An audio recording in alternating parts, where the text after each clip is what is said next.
elle est arrivée, elle constate que les enfants ne sont pas là. Elle s'est dit non que quoi, ils sont partis à la maison, puisqu'ils ont l'habitude de traverser l'eau. Donc, elle arrive à la maison, elle commence à demander à les enfants, et mes enfants, vous ne les avez pas vus. Ils ont dit non, tanti, comme vous êtes partis, ils ne sont pas revenus. Donc, maman a commencé à être inquiète. Elle a appelé mon grand frère, commencé à faire avis de recherche, la famille, tout et tout. Ils ont fait avis de recherche. Nous voulons porter à votre connaissance la disparition de nos deux enfants. Le garçon se nomme Echua Tanoué Kedesh Israël. Et la fille se nomme Echua Denden Samuel Ketia.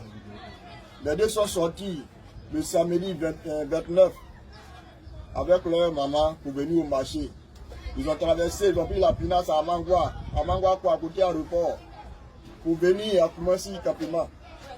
Après avoir traversé, leur maman a acheté quelques bois pour la cuisine. Et elle leur a demandé de rester auprès des bois, pendant qu'elle allait au marché pour faire le marché pour la préparation. Parce qu'elle est une ménagère, elle est une restauratrice.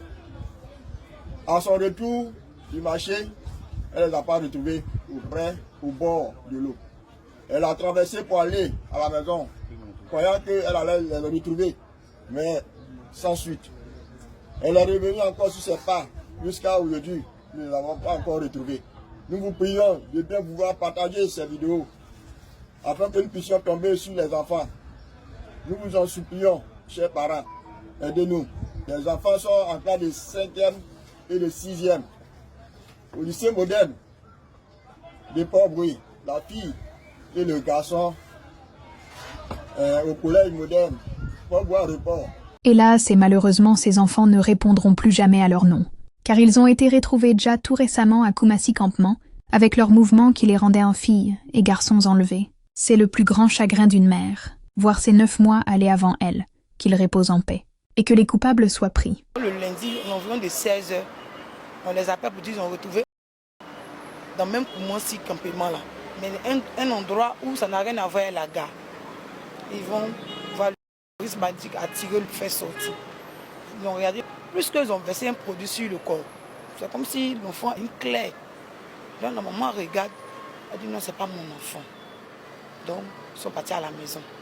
Donc en partant, on lui a demandé, mais elle a dit que ton enfant a porté. L'enfant, la petite qu'elle a porté là, est-ce que ton enfant n'a pas ça? Elle dit si ma fille a ça, mais je ne sais pas ce qu'elle avait porté. Comme elle fait une dépression, elle ne peut pas savoir. Ils sont allés fouiller, ils ont vu effectivement que l'habit là, ça considère que c'est le même habit de son enfant. Bon, ils étaient là en train de tourner. On ne peut pas croire que c'est ça. Puis ils sont deux.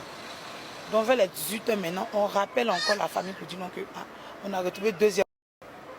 Et c'est à peu près les mêmes endroits. Mais seulement que la fille était là, lui on peut dire un peu devant. Et on tire le sorti. Mon grand frère qui remarque l'habit que l'enfant a porté, c'est le même t-shirt que son fils a l'habitude de porter. Lui, en tout cas, lui quand il est sorti, le pas comme pour sa soeur.